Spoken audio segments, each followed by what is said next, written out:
Hello, welcome to my channel, Small Optics. My name is Jason. Now, a few weeks ago, a company called Retevis very kindly sent me this camera here, this Astro camera. It's an SVbony 105, and they sent me this to unbox and give it a try out, a test like. Now, it was about 3 weeks ago, I think I did that video, and I've only just managed, nothing to do with like being busy or anything, but the weather has been so bad here in the UK. We've had an occasional nice clear spell, and in fact I put one on my community page the other night. It was beautiful. Got all set up, all ready to shoot a video with this camera, and yeah, you guessed it, the clouds came rolling in. And apart from the weather, the moon and planets have just not been situated in an ideal place for me to film them. As you know, they're very low in the east at the minute. Well, they're getting higher and higher now. But unless anything's above 30 degrees on my eastern sky, I don't stand a chance, because I've just got houses, you see, completely blocking, like I say, a good 30 degrees of sky. So until they come round, I can't get any decent shots. So anyway, enough blabbing.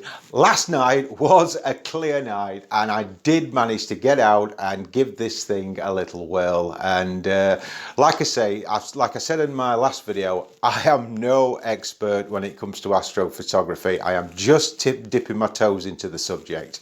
So I'm just basically getting to grips with how to use a camera, how to use software with the camera, such as SharpCap and all that lot. So I'll just include a little video now of last night of me having the first time out with this camera. And like I say, I did a bit of research on YouTube and thought, well, I'll press that button and see what happens. Anyway, I did manage to get something out of the session, so enjoy that, and I will see you in a second. Well, it's actually a clear night, and I've managed to get set up. Now, as you can see, I've got my old beat-up HP laptop that I think runs on elastic bands, I think that's the CPU power of this, but anyway, it should be enough to do that. To do this, I mean. Telescope set up there. I've yet to insert the camera, but anyway, here goes. Let's get the camera in and see if this thing, well, at least gives us a picture. Okay, the camera's in, so now what we have to do is choose the camera. So let's find it. SVbony SV105. Now we're hopefully okay. Well, I think that is the moon that's out of focus, so bear with me and I shall just give it a focus. Let's see, I'll do this live. Walk across the camera, excuse me. Let's see how this is going to be. I might have to put my head right into the camera to do this.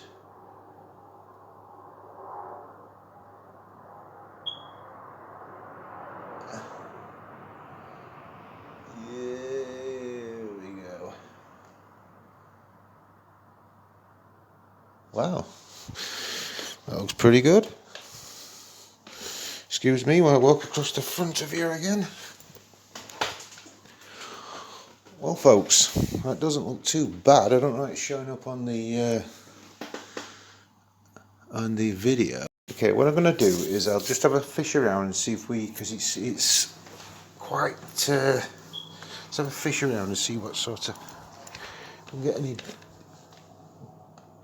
craters in shot. There we go. That's a bit better, isn't it? Of course.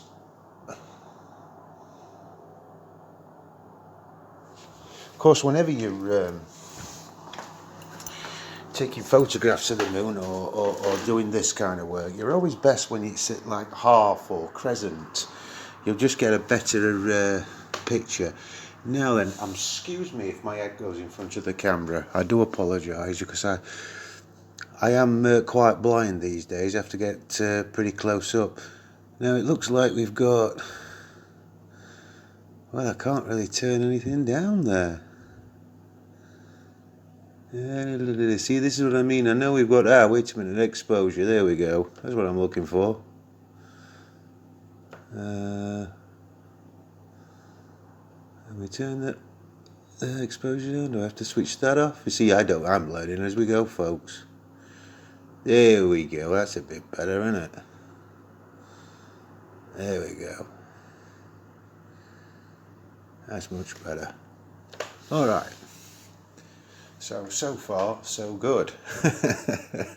So then, now, as far as I know, all we do now is I'm going to take, I don't know,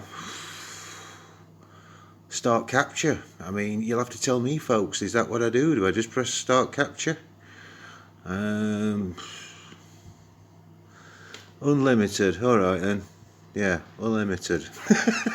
I have no clue. I'm guessing. Now, I believe it has starting to capture now, so we'll leave that. At least the camera works, eh? That's one thing. Now, it may move out of frame a little bit because I am not properly polar aligned. I'm roughly polar aligned. It's simply because I'm on a very basic mount, as you know, and my pole star is completely blocked. So it's tracking not too bad at the minute. Right, I'm going to stop that up there. I'll not push my luck. So stop capture up there. Stop capture. And as you can see, that green bar comes in, and that's saving the file basically, and it'll save it into a folder, like a separate folder that we'll have to go into. So anyway, what I'm going to do is I'll move it about. Well, at least we know the camera works now. I'm going to move it around the moon, do different shots, and I'll play around with different settings. I'll not bore you with that, filming that, you know, but at least now we know the camera works. Well, at least I know the camera works. I've been dying to try this thing, and the weather's been that bad. So anyways, yeah, I mean, I can, you know, it looks pretty clear to me. So anyway, I'll do a few more shots, and then I will probably process a few, and let's see what results we get. I thought while I'm at it, I'll put the camera in the little 70mm refractor, and as you can see, with a shorter focal length, I can actually get the full moon in. So let's give this one a whirl. Like I say, let me just square that up a little bit. Oh, it'll be alright like that. This is just an experiment. I really hope that I'm going to have something to show you at end roll this, guys. Excuse me. Unlimited start, because I am guessing here at the minute. What I'm hoping to do is record this short video or whatever I'm doing, put it in PIP, is it PIP? Yeah, PIPP, isn't it? And then put that into Registax. Now, I don't know if that's what I have to do. Like I say, I'm completely experimenting. There's very little information on the internet actually on actual beginners, you know, at the stage I am at basically for sharp cut. Don't think that's going to work because I've kind of, can you see how I'm losing the tracking a bit? But anyway, we'll stop that and see if that works. The other thing I wanted to point out is the video format. Now, the one thing I do know is that it needs to be in RAW format, or that's the best format, and for some reason I can't find that function. I know it's in your camera settings up here, but it doesn't appear to have a RAW option. It has plenty of others. Now, I don't know whether that has anything to do with the camera or what, but anyway, let's see if I've managed to achieve anything. We'll soon find out. Now, after seeing that, any experienced astrophotographers will probably be thinking, why on earth were he doing it that way for? Now, if that is the case, please feel free to leave a comment and say what I was doing wrong. Because like I say, this is a big learning curve for me. And this is the first time out, like I say, I've ever used a camera like this. I have done afocal photography in the past where you just put the camera up to the eyepiece, if you like. But never direct. By the way, all these shots that I'll show you, I did manage to get them, and I got them stacked and at least got some images of the moon. I'll start putting them up now as I'm talking. All these were no Barlow, it was just direct straight into the focuser itself.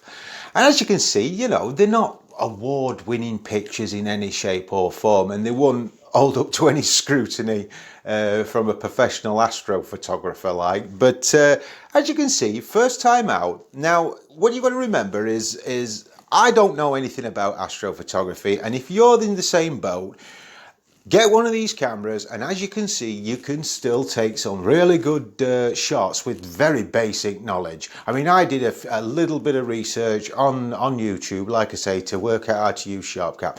Now, if you'd like me to make a video on the basic process of how I achieved these images, you know, from start to finish, you know, the camera and then putting it through all the different softwares, then I will do one but it will be a very basic one, because like I say, I'm learning as you're learning if you're new to this as well. So what are my first impressions of this camera after using it? Well, it's incredibly easy to use. You just simply plug it in and play, really. I mean, that's it. I mean, the cables are long enough. I'm saying they're long enough. They could probably do with being a little bit longer. I think they're a meter or a meter and a half or something like that. I can't remember how long they are. But not a big issue. Another thing that was I was a little bit worried about, because when you do use these type of cameras, you sometimes can not have enough focal travel, and that means you can't go in out enough, or sometimes you can't go in enough, and this is when you need extension tubes and such like that. And what I found is I had no problem at all with any of that. It was quite a mid-range focal, like mid-range, if you get what I mean. It was in the middle of being, you know, maximum out and maximum in, and same in the little refractor. So the little refractor's a 400 focal length. This is a 900 focal length, and as you can see, I didn't have any problems at all there. So overall, this is a great little starter camera. I mean, it takes some really nice shots of the moon. And like I say, if I spent a bit more time and I knew what I was doing with the software a little bit better, I'm sure I could have achieved even a lot better. Oh, by the way, the picture of the moon, the one in the refractor, this one here, as you can see, it's just not quite sharp, that one, and that one is because I didn't have it quite in focus. It was getting late. I think it was about 2:45 in the morning, and my eyes are getting shocking. They're getting really bad. I really do need to pay a visit to the opticians. So I need 2 pairs of glasses when I'm working with anything like that. I need one for reading and one for seeing the screen, if you get what I mean. Up close, I need 1 pair of glasses, and then anything on a screen. So I'm forever swapping glasses. Anyways, I struggled to see it. I thought I'd got it in focus, not quite in focus. But it just shows you the wonders that Registax and other software can do. So, I mean, this wasn't precisely in focus, and it still made a pretty decent job of it. So, like I say, this test was more to see, does the camera work? Can a numpty like me get at least a decent shot of the moon? And yes to both of those questions, really. Now, I will be doing a lot more videos on this little camera here, and of course the ultimate test is the planets. And like I say, at the minute the planets they're up in the east, but they're just not far enough round for me yet to get any decent shots. So I think we're looking round about the end of next month that's going to be good for me to get any decent shots of the planets. So stay tuned for that, and we'll see what we can get out of that. So once again, thank you so much to Retevis for actually sending this. I will leave a link in the description of where you can get this at a very reasonable price. I think it's about £35 for an Astro camera. I mean, come on, you can't go wrong for that. And like I say, some people, I mean, I said in the last video when I did the unboxing to this that I never heard any bad comments on it. And I've had a few comments where people say, "Oh, these are a waste of time. You know why? You know why?" Now, I think that's a bit harsh. They are not, certainly not a waste of time. They're not a camera for your seasoned astrophotography. Agreed. These are beginner cameras. All right. Don't get me wrong. These are aimed at beginners. They're easy. They're easy to go. There's nothing flash or fancy about them. And the thing is, if you find that astrophotography is not for you, okay, and a lot of people do find it's not for them, you've not spent a small fortune on gear, you know what I mean? Because this will give you a good test and a good feel for what it's actually like when you get some proper gear. I mean, I know that video of me outside shooting the videos was a little, you know, only short, but there's about 4 hours there, you know what I mean? I mean, as soon as it went dark to, I think I packed up round about, I don't know, 3:30, 3:45, and it was like dawn was approaching, quickly approaching by then. And that was just for like a couple of shots of the moon. So it does take an incredible amount of time, and there's a lot of things, you know, a lot of prep involved with astrophotography, so just be prepared for that. But like I say, as a practice camera, that's what I think I'm going to call this. I think they're great. I think they're fantastic. And like I say, we'll do a little bit more experimentation as the year goes on.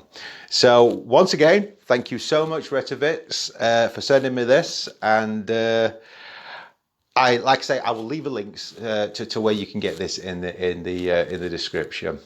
Well, I hope you enjoyed this quick look at, or this first look, or my first time out with an Astro camera. I know it wasn't very professional, was it? But at least we got some pictures. Well, in the meantime, thank you so much for watching, and I will see you on the next one. Bye for now.